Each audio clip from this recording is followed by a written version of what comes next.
What does it mean for one to live their life in service to the Lord? A lot of people are going to have different answers on that. And when I sit with the scriptures and I look at all of the generations that we get to read about, because that's the thing, in the scriptures, we get to read about generations.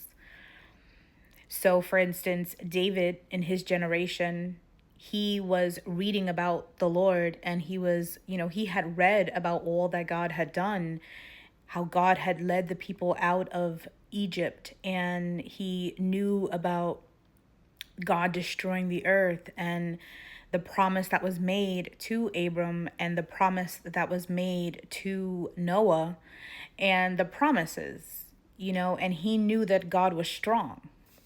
So David in his time was, growing up in Jesse's household with his brothers, with his family, and he was out tending the sheep. And that was his job. That's what he did. And you know this because when David goes out to see his brothers, one of his brothers gets upset because of something David says.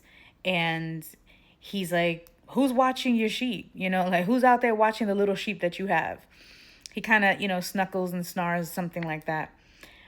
But it's interesting because David's service to those little sheep, like his brother said, in that service, he took the service so seriously, right? Because when a bear would come, or I think he says a lion, he would deliver the lamb from the lion. So he would believe that God was with him. The same God that he had read about, the same God he had been told about, because some people would say, oh, they didn't have writing back then. They were just told, it was word of mouth, whatever. They knew about the God of Israel. Okay?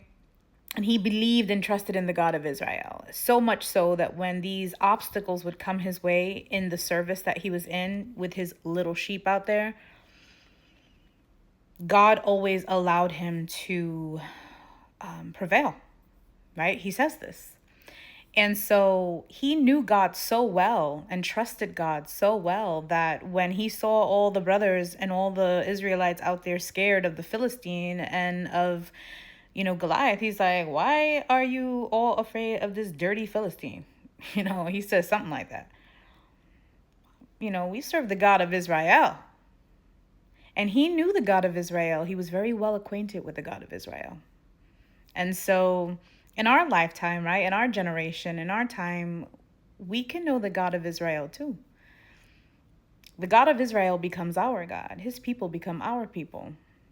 And we can be in service to him in anything that we do, big or small.